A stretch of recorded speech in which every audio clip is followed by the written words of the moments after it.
I want to briefly discuss with you the recall petition that is out for Randy Hall.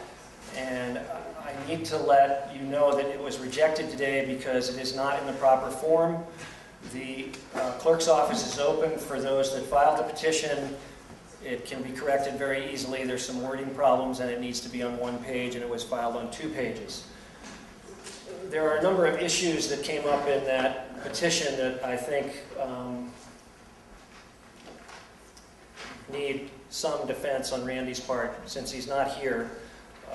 And I do need to let you know that his ex-wife died on Thursday, and he had to fly down to California today and go to the funeral tomorrow. There is a statement about doubling his salary without really anybody knowing about it, which is absolutely false. We put an ordinance in place 75 days before the election, which would be 2.5 years ago now, for that salary increase, as well as the salary increases for the council. And we voted on it, and then you, the public, voted us into office. So I just wanted to make sure that you understood that. That was the first salary raise, I don't even know how long, before I've ever been on council, so that's at least 7 years ago. What is the salary? The other was the financial situation, budget shortfalls. You know, really, I don't know where this is coming from. Right now, we do have some revenue projections that are on the low side, and we still, you know, I talked to Jim about it again today. It's really too early to tell. We don't know exactly what is going to come in front of us through the course of the summer. As soon as we found out about this, which would have been prior to our retreat back in April, we put into place a number of things. We asked all the departments to cut spending. Any CIP, any capital expenditures they have, we asked them to put a freeze on it. We also asked them to put a hiring freeze. You know, through some of the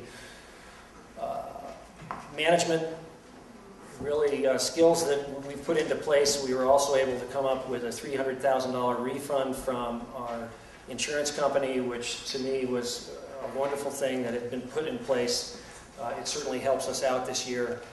In other words, we're not really worried about the finances right now, knowing what we've done with them, and neither should you.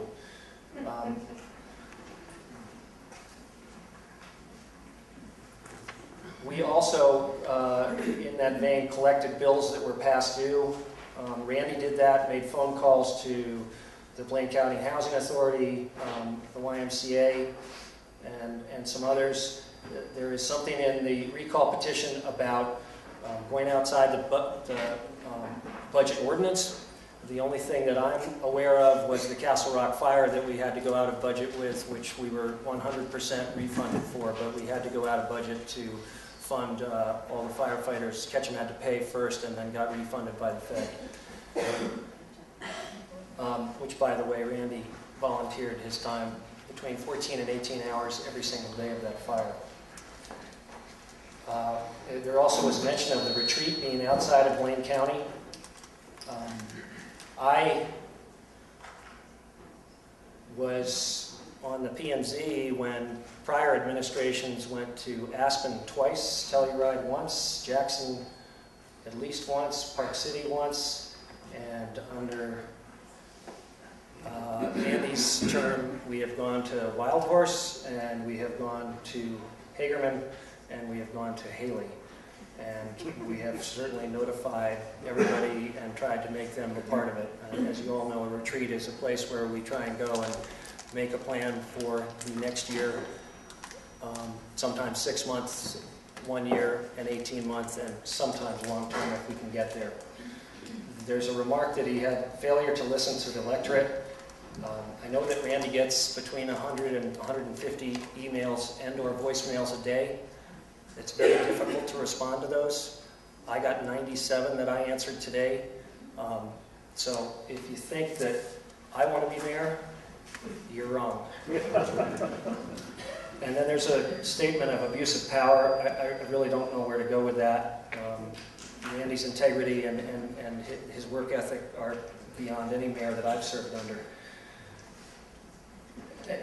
the one thing that I think disturbs me the most is that this council, and I believe the P&Z, are all of the same mind and have the same policies that we want to try and bring forth for this community.